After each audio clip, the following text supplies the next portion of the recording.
يستوي الذين يعلمون والذين لا يعلمون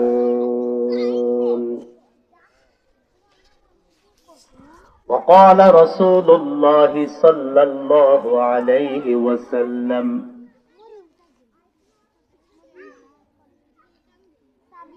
العلم في القلب كالنقش في الحجر أو كما قال النبي صلى الله عليه وسلم الحمد لله ওই মহান আল্লাহ রাব্বুল আলামিনের দরবারে লাখো কোটি শুকরিয়া আদায় করি যে আল্লাহ পাক এই জমিনটাকে দ্বীনের আলোচনার জন্য, দ্বীনের তালিম তাআল্লুমের জন্য আল্লাহ পাক মকবুল কবুল করেছেন।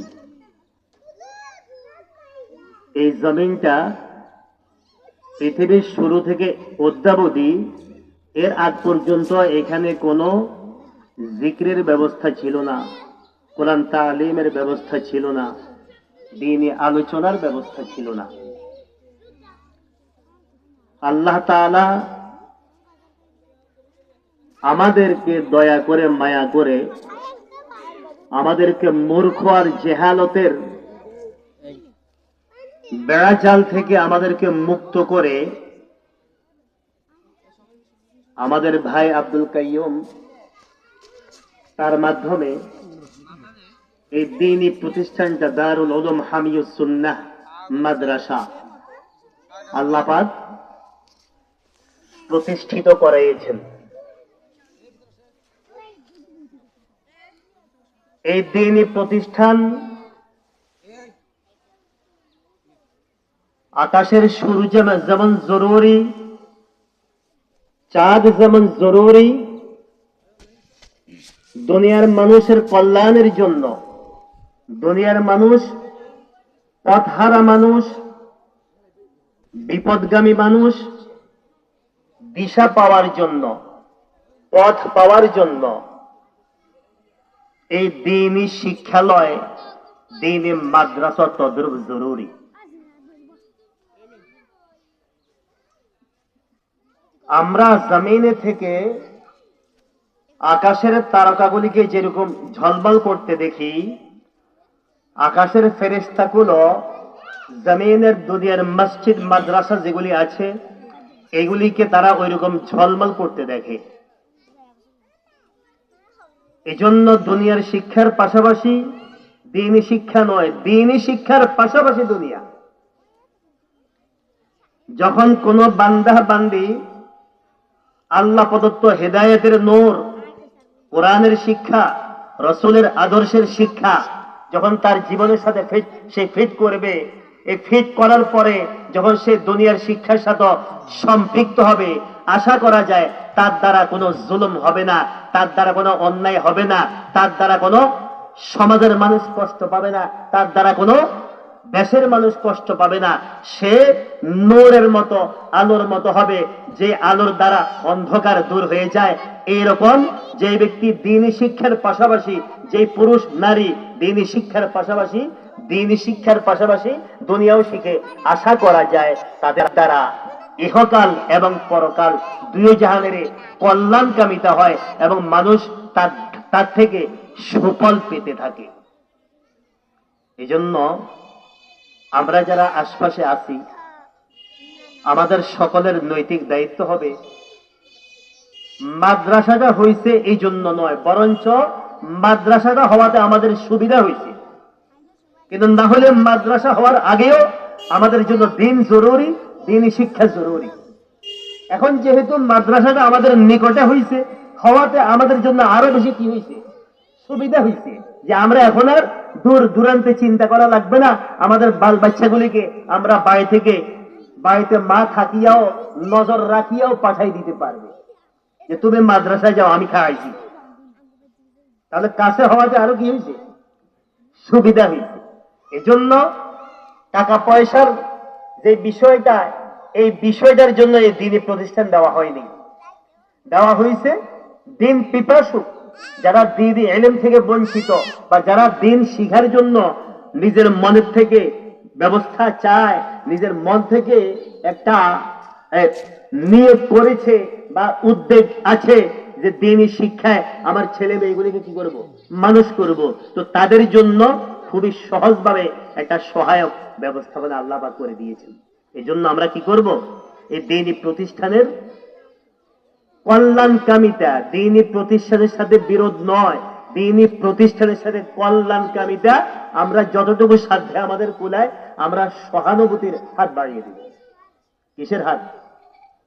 আর যারা মা বোনেরা আছি, যারা মাইকের আওয়াজ শুনতেছি, আমাদের দায়িত্ব হচ্ছে আমাদের ছেলেগুলিকে মেয়েগুলিকে তাদেরকে প্রাথমিক পর্যায়ে সর্বপ্রথম তাদেরকে দ্বীনি শিক্ষায় কি করা, সুশিক্ষিত করে গড়ে তোলা। আমার সময় কম, হযরত ওমর ফারুক রাদিয়াল্লাহু তাআলা আনহুর একটা ঘটনা বলি, যে শুধু ছেলে মেয়েদের উপরে মা বাবার দায়িত্ব, আবার মা বাবার উপরে ছেলেদের দায়িত্ব, নাকি উভয়েরই কিছু কর্তব্য দায়িত্ব আছে, আছে কি নেই? ওমর আব্দুল খাত্তাব রাদিয়াল্লাহু তাআলা আনহুর দরবারে এক বাবা তার ছেলেকে নিয়ে আসি বলতেছে, জনাব, আমার এই ছেলে আমার কোনো কথা শুনে না, সে আমার কথার বাহিরে চলে, সে তার খেয়াল খুশি মতো সবকিছু করে এবং আমার কোনো সেবা খেদমত করে না। ওমর ফারুক রাদিয়াল্লাহু তাআলা আনহু ওই ছেলেকে বললেন, আচ্ছা তোমার বাবা যে তোমার বিরুদ্ধে যেই এই অভিযোগটা করছে এটা কি সত্য?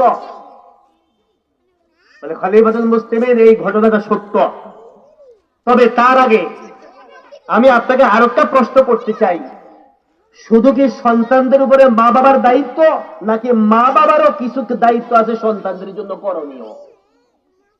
কি বলেন? শুধু কি ছেলে মেয়েরাই মা বাবার খেদমত করবে এটাই দায়িত্ব, নাকি মা বাবারও সন্তানদেরকে করার মতো কোনো দায়িত্ব কর্তব্য আছে?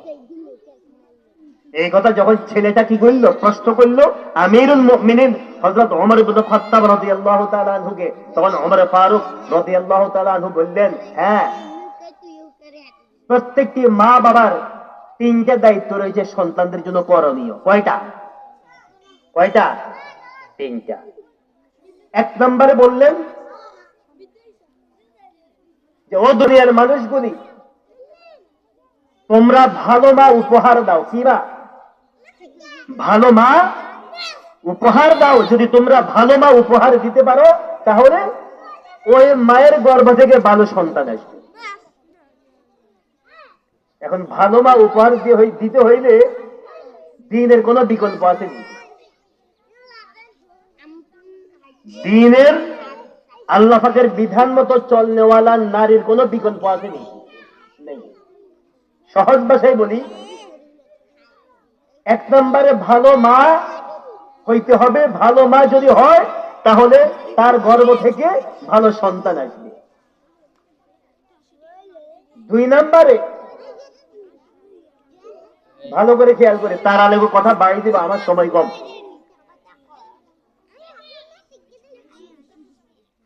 সময় খুবই কম, আমি কথাগুলিকে বেশি দীর্ঘায়িত করব না।